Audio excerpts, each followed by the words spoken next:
So we want to unveil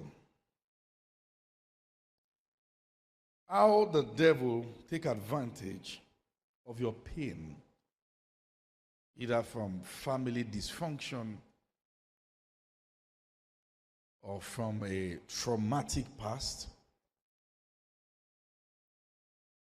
How he seeks to bring in his lies, to bring confusion into your life. And we want to look at some of the things he does, taking the occasion of your pain to get into something serious. The first one, which is a lie of the devil, is something called self-pity. Self-pity.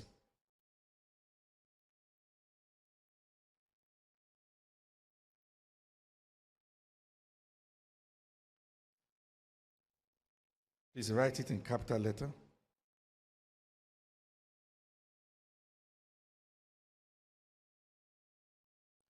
Now, if you look at the story in John chapter number 5, the story in John chapter number 5, and that's the story of the man at the pool of Bethesda.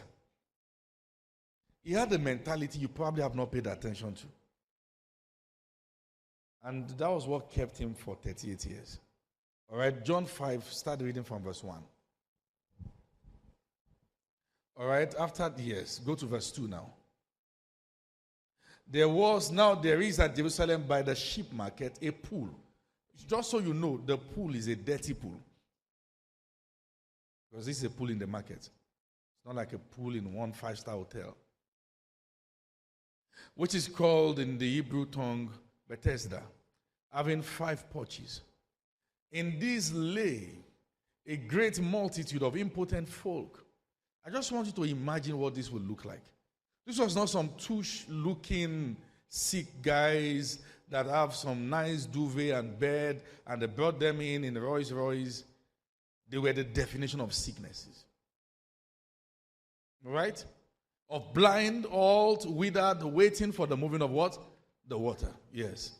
For an angel went down at a certain season into the pool and troubled the water. Whosoever then first, after the troubling of the water, stepped in, was made whole of whatsoever disease he had. And a certain man was there, which had an infirmity, 30 and what? 8 years. When Jesus saw him lie, and knew that he had been there now a long time, in that case, he said unto him, wilt thou be made whole? What was his next statement? Then the impotent man answered him, Sir, I have no man. You see, that singular question, answer he gave, was the reason why he spent 38 years there. I am where I am because actually my father and my mother, they were not together when I was born. So, some of us who were born in that kind of condition, we have to find a way to fight for our life. And that's why I ended up being on the street. And, I have suffered so much and all that. People have suffered worse.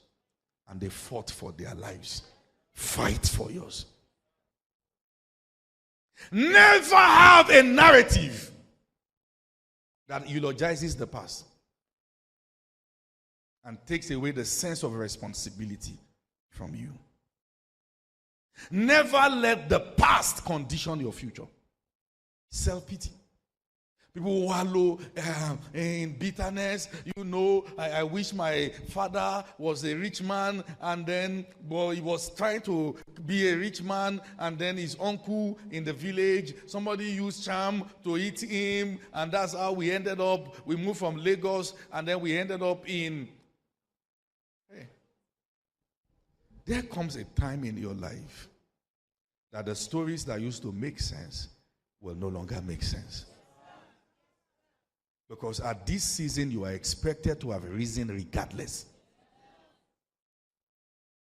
There comes a time in your life that it will no longer make sense that you can be so much in love with your past trauma that you are romancing it. You are carrying it like a child. Oh, what happened to me? Break it now and break the chain. Break the chain and tell yourself, regardless of this, I will rise.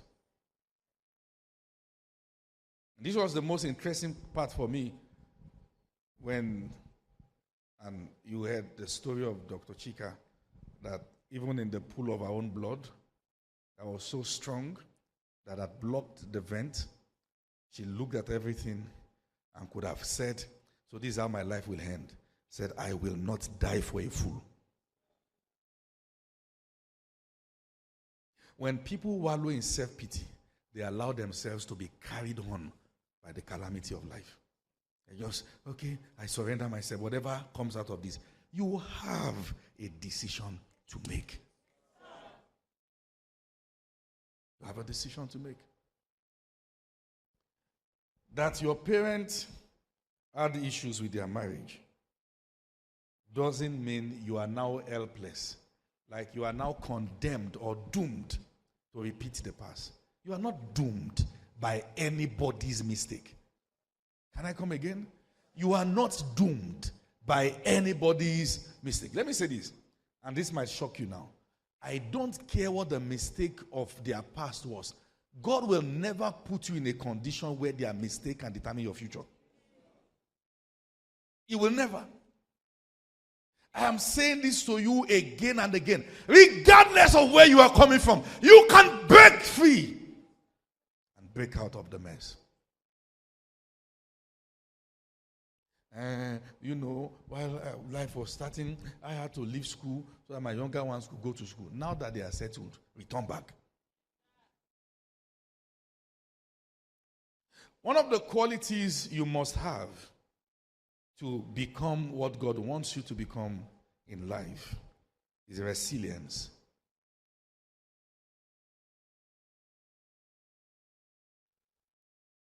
When you are a resilient person, even when life knocks you down, you fight and rise up. You must learn to fight.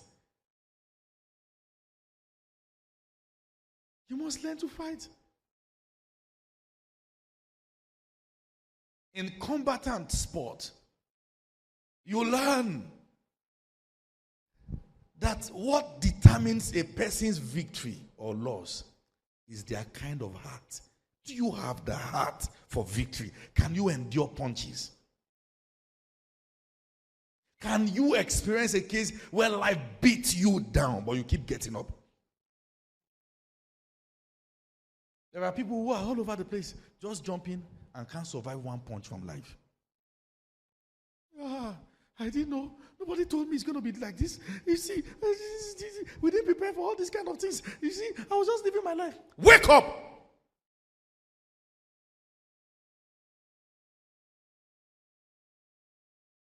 I would have loved to do the things that God was saying I should do. This is November.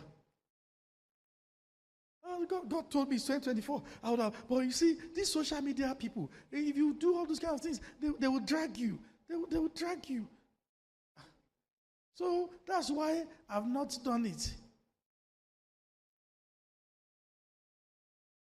Yeah. Only you.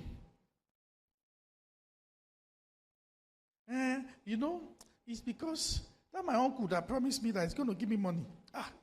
That's how he has stroke. He now has stroke. Now has stroke. So, in this life, we'll face tribulation. But we should be of good cheer. God, fight. If not, tribulation will kill you there. Fight. Let me tell you, just so you know, nobody is coming to save you. If you didn't hear it again, hear again. Nobody is coming to what? Everybody is dealing with their own problem now. Nobody. It must be your decision that what I have suffered ends with me. I won't let this water carry me on for my children to see me in a bitter state. It dies here. Sometimes you wonder, because self-pity is quite deep. You see people who were abused by certain individuals. Let's talk about some of the things we don't talk about in church.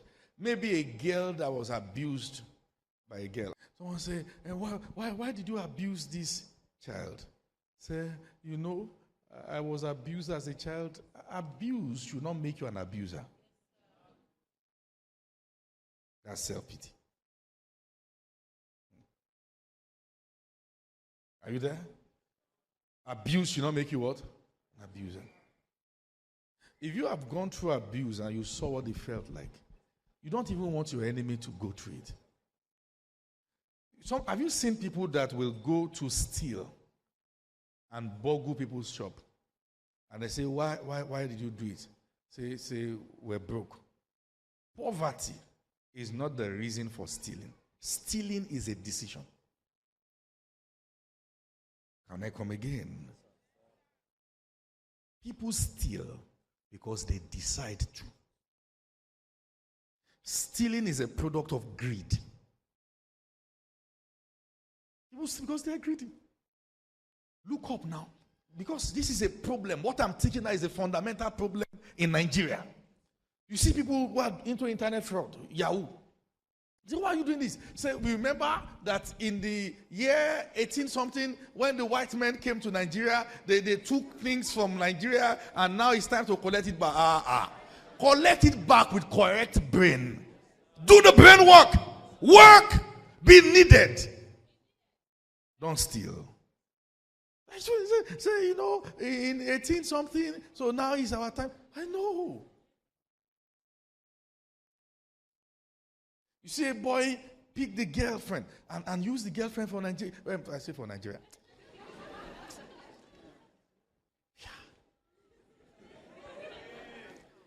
Use the girlfriend for ritual. Say, Nigeria is hard. Okay, you are not the only one that is facing this thing.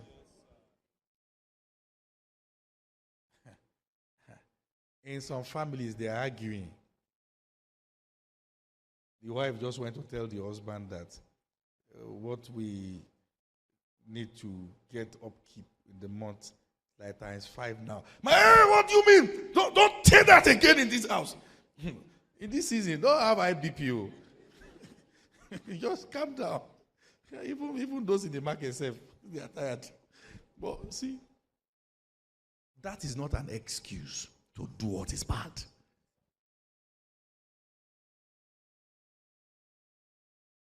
People will organize a vehicle, arrange themselves, lie, one chance, ready to stab somebody. They catch them now with tires and petrol. They are here. And I say, please give me one more chance. Okay, it's one chance, right? Say, why have you been doing this? Say, honestly, my wife, no money to eat. No, that's if you know what the pain of lack looks like, you will not strip somebody else of their possession. Self-pity is a lie from the pit of hell. It's a lie. And if you hang around that thing for so long, it will mess you up. It will mess you up. Are you still with me? To mess you up.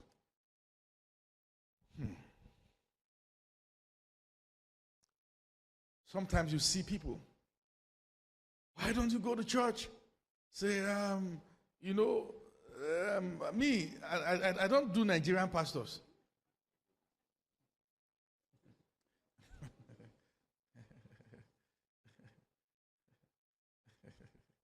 Where do you want to go to? It's American pastors you do. Self-pity. You see, sometimes you see, if you follow my teaching and the trend of my teaching, I don't downplay anyone's pain. But I'm saying that the church is not the only place you get hurt. You get hurt at work. I've never seen any book on work hurt. It's not necessary. Last, I'll collect my salary. You get hurt in every other place. You get hurt in our families. Well, why is it that the moment we face one little thing in church, we dump the church in the dustbin? It shows the quality of our heart and understanding about spiritual family. For some people, this is my church because I like this series. Once I begin to teach on kingdom stewardship, say once those pastors teach about commitment, I don't like them. Say, I don't find another church now, it's not close to my house. How will you grow? Say, 5 years ago, a pastor talked to me in a way I didn't like. I decided, I'm done with church. You're not done with church. That's self-pity. All right? If you understand the concept of spiritual family, it is God who sets the solitary in families. It is God who does that.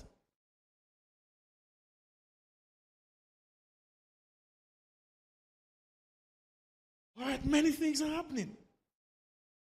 That's the reason why we have crimes everywhere.